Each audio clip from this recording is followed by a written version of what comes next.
शास्त्रों पुराणों में बताया गया है कि मनुष्य धरती पर रहकर जो भी अच्छे या बुरे कर्म करते हैं उन सभी कर्मों का लेखा जोखा मृत्यु के बाद होता है और उसके अनुसार सजा और पुनर्जन्म मिलता है। ईश्वर की दृष्टि में जो अच्छे कर्म होते हैं उसे पुण्य कहा जाता है और जो बुरे कर्म होते हैं उन्हें पाप कहा जाता है। पुराणों में कई अच्छे और बुरे कर्मों के बारे में बताया गया है। गरुड़ पुराण और कठोपनिषद में तो यह भी बताया गया है कि मनुष्य को अपने पाप कर्मों के कारण मृत्यु के बाद अलग अलग तरह के पापों के लिए कौन कौन सी अलग अलग सजाएं दी जाती हैं।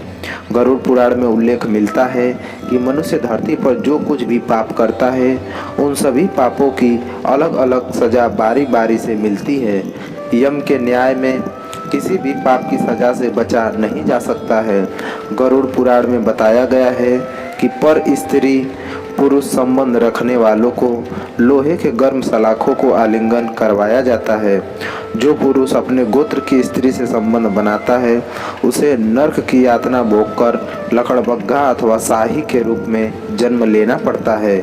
कुंवारी अथवा अल्पायु कन्या से संबंध बनाने वालों को नर्क की घोर यातना सहने के बाद अजगर योनि में आकर जन्म लेना पड़ता है। जो व्यक्ति काम भावना से पीड़ित होकर गुरु की पत्नी का मान भंग करता है ऐसे व्यक्ति वर्षों तक नर्क की यातना सहने के बाद गिरगिट की योनि में जन्म लेता है। मित्र के साथ विश्वासघात करके उसके पत्नी से संबंध बनाने वाले को यमराज गधा की योनि में जन्म देते हैं। लेकिन व्यभिचार और धोखा देने से भी बड़ा एक पाप है जिसकी सजा कठोर है। महाभारत के एक समय एक व्यक्ति ने ऐसा पाप किया था, लेकिन आजकल बहुत से लोग ऐसे पाप करने लगे हैं। जानिए वह पाप क्या है और इसकी सजा क्या है।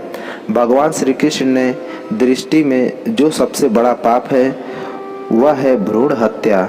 महाभारत युद्ध समाप्त होने के बाद जब द्रोणाचार्य के पुत्र अश्वत्थामा ने उत्तरा के गर्भ में पल रहे बालक परीक्षित पर ब्रह्मास्त्र का प्रयोग करके उसकी हत्या कर दी, तब भगवान श्री कृष्ण सबसे अधिक क्रोधित हुए थे।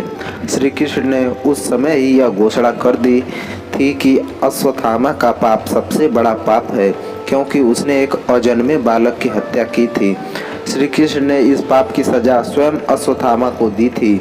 श्री कृष्ण ने अश्वत्थामा के सिर पर लगा चिंतामणि रत्न छीन लिया और शाप दिया कि तुमने जन्म तो देखा है लेकिन मृत्यु को नहीं देख पाओगे, यानी जब तक सृष्टि रहेगी तुम धरती पर जीवित रहोगे और कष्ट प्राप्त करोगे। भ्रूण की हत्या करने वालों के लिए सबसे कठोर सजा निर्धारित है और ऐसे व्यक्ति को कई युगों तक इस सजा का दंड भुगतना पड़ता है।